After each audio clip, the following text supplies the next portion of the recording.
Right, so here for question number 2, here we need to just prove that 1 plus cos 2x divided by sine of 2x is equal to cotan of x. We need to prove that it is an identity for all permissible values of x. Okay, so to start off, I'm just going to rewrite this here. It's 1 plus cos of 2x divided by sine of 2x, that is equal to cotan of x. Now here what we can look at is, this one here, your left-hand side here is very complicated, and cotan of x, that's pretty simple. So we're not going to do anything to cotan of x, or at least for now. We can decide if we want to later or not, but we'll leave it as it is. And what we're going to do is we're going to manipulate this left-hand side here. So to start off, looking at, I guess even just the numerator here, we have 1 plus cos of 2x. I'm just going to flip to our little cheat sheet there. And looking at this here, where on earth would this fit? So looking at that, we're going to be using more of our double angle identities. We have 3 here for cosine, and it doesn't matter really which one you use, but you want to, I guess you'd have to think about which one would benefit you the most. So dealing with cosine squared of a minus sine squared of a, that's going to be a little bit more complicated. So I'm going to say if you guys either choose to use 2 cos squared a minus 1 or the 1 minus 2 sine squared a, either one of those would be, I think, absolutely fine. So for this example, just to give a little heads up there, since we have a 1 right there, I'm going to use the one here that says minus 1, okay? So we're going to rewrite cos of 2a as 2 cos squared a minus 1. Then that'll help get rid of that 1 that is in the numerator, okay? So let's rewrite this here.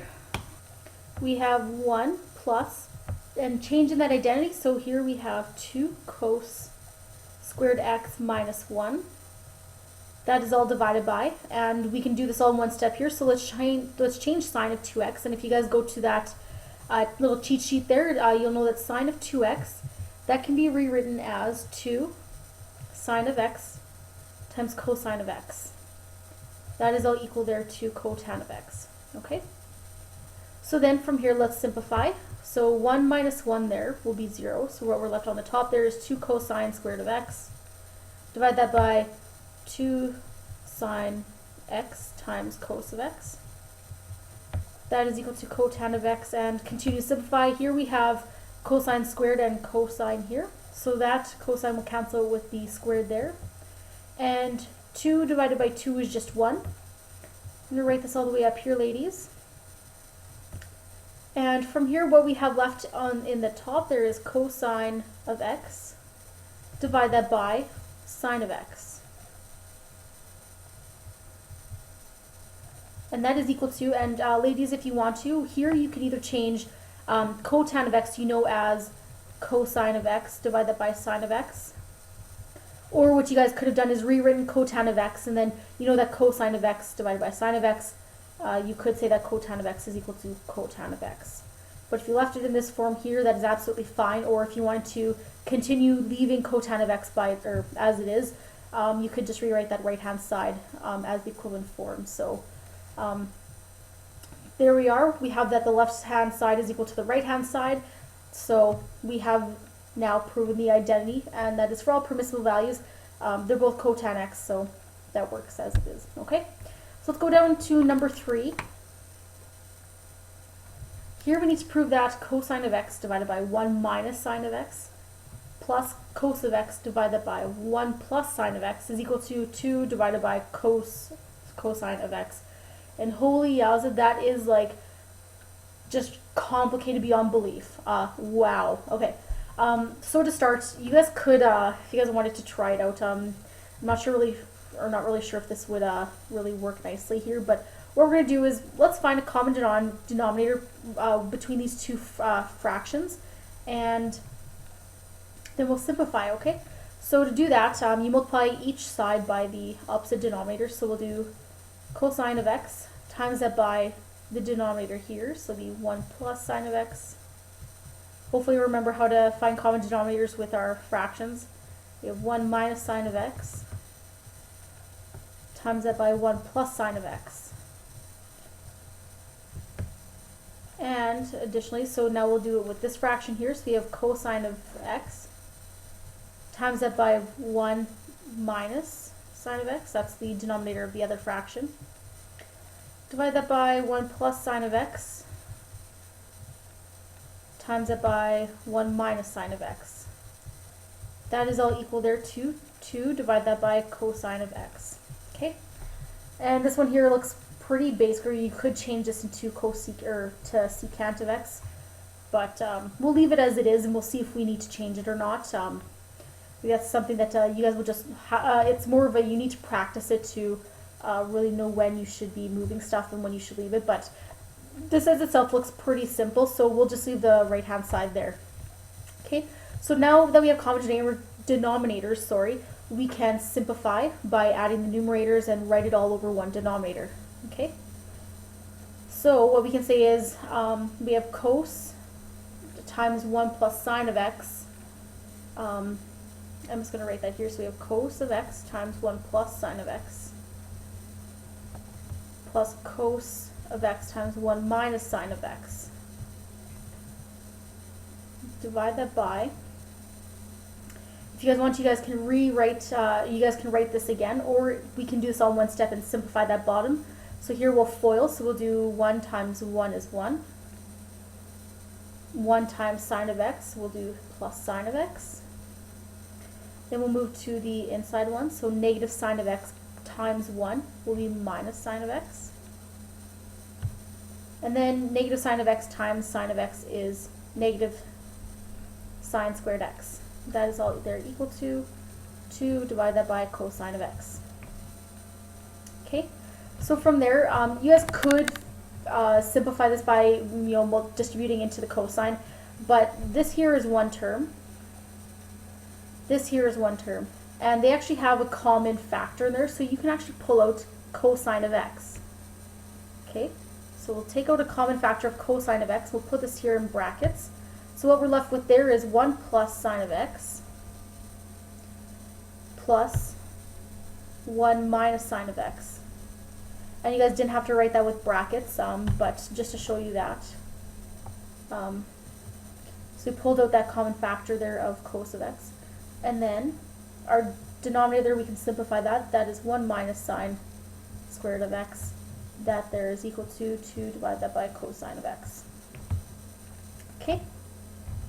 So this one you'll learn to factor stuff out, and you'll hopefully recognize after some practice, maybe right away you didn't see that you could pull out that cosine, but just start simplifying as any way that you can, and then from there see what you can do. Okay, so from here let's fix up this top here. So what we have there in the numerator, we'll have cosine of x. There'll be 1 plus 1 is 2. Then we'll have sine minus sine is 0. So we'll have cos of x times 2. That there is all divided by 1 minus sine squared of x. If you guys want to, you can rewrite that, but if we could do this all in one step, let's fix up that bottom there.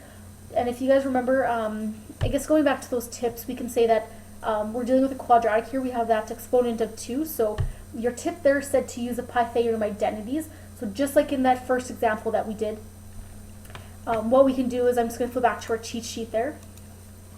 Let's go to our Pythagorean identities, and just kind of like we did here with when we simplified for sine squared of x to find this numerator here, or the left hand side in that first equation, we're going to do the same, except we can simplify for cosine, and we'll find that I was going to change to my little inking tool here. If I rewrite this here, I'm going to rewrite that down there. If I solved for, if we solve for cosine of theta, cosine squared of theta, that is equal to 1 minus sine squared of theta. And if you guys remember, this here that's actually exactly what is in that denominator there for that question that we were just working on. So we can rewrite 1 minus sine squared of theta as cosine squared of theta. Okay, so going back here, we're going to replace, just as I said here, we're going to replace this with that identity that we just solved for cosine squared of x. So that gets replaced with cosine squared of x. That is still equal there to 2, divide that by cosine of x. And then from there we just continue to simplify. So we have cosine x and cosine squared of x, so this top one here, we'll simplify with that cosine squared of x to make it just cos of x. I'm going to write this over here, ladies. So what we're left with is 2 in the top and cosine in the bottom, cosine of x in the bottom. Then, if you notice that, there is equal to 2 divided by cosine of x.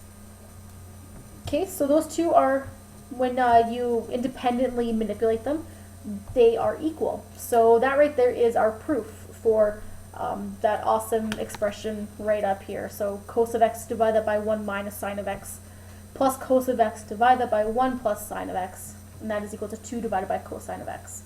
So we proved that those are actually identities, okay? So might be really good, I guess just as a tip, use your tips. Use those tips that I gave you above. I'll scroll up here. So if you're wondering where on earth should I start by looking at these tips. You know, or if you're given a quadratic like we did, start with your Pythagorean identities first. Usually, or you can use one of the alternatives, which is exactly what we did in our first and third example. And then if not, then you can go to a different one. Say, if it's easier, make one simple, or I don't know, follow these tips. They should hopefully help you out there. So now let's move on down to the fourth one there. So yeah, try and use those tips. They're actually pretty good there. So okay, so for this one here, we need to prove the identity cos of 4x minus sine of 4x, and we need to prove that that there is equal to cos of 2x. So I guess if we're looking at this one here is we're dealing with exponents of 4. Yikes! So we can actually what we'll do is here we'll factor this left-hand side and try to find out what try to make it into cos of 2x. That could be pretty complicated. So what we're going to do for this one is we're going to manipulate both sides. Okay. So to start, let's look at cos of 4x minus sine of 4x. That one actually is a difference of squares, so we can use, if you guys remember how to do a difference of squares there, you write your first term, or I guess the square root of the first term in both on your left-hand side there. Then one is a plus, one is a minus, and then you write the square of your second term, which would be sine squared of x times sine squared of x. There we go. And that one there is equal to, and we're going to write cos of 2x. And if you guys remember, that one there has, for a double angle identity, that one there has 3 different ones we can choose. So let's look here at, I'm going to clear this.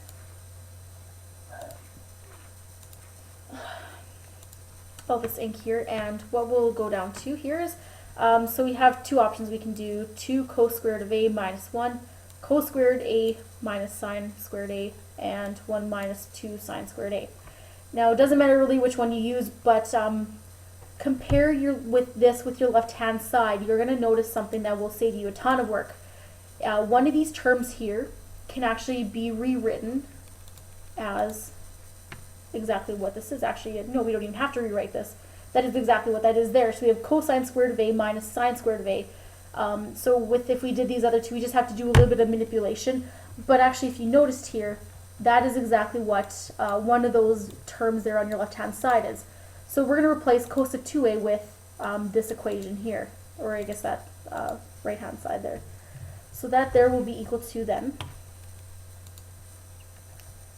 the cos squared of x minus sine squared of x.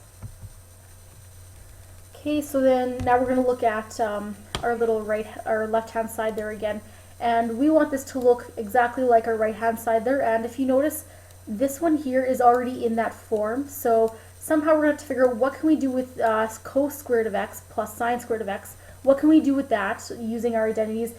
It's got to be equal to 1. So let's look at our identities there and look for one where I guess we'd have a 1 is equal to cos squared of a plus sine squared of a. And if you guys look, actually this is exactly what we're looking for. So 1 is equal to cos squared of theta plus sine squared of theta. And that is actually exactly that first term that we were looking to replace. So let's go back to our little worksheet there. And so then we can replace this whole term here with just 1. And I'm not going to rewrite this, we only have 15 seconds left. So let's write 1 times anything is just the value itself. So what we're left with here is cosine of squared x minus sine squared of x is equal to cos squared of x minus sine of x, or sine squared of x.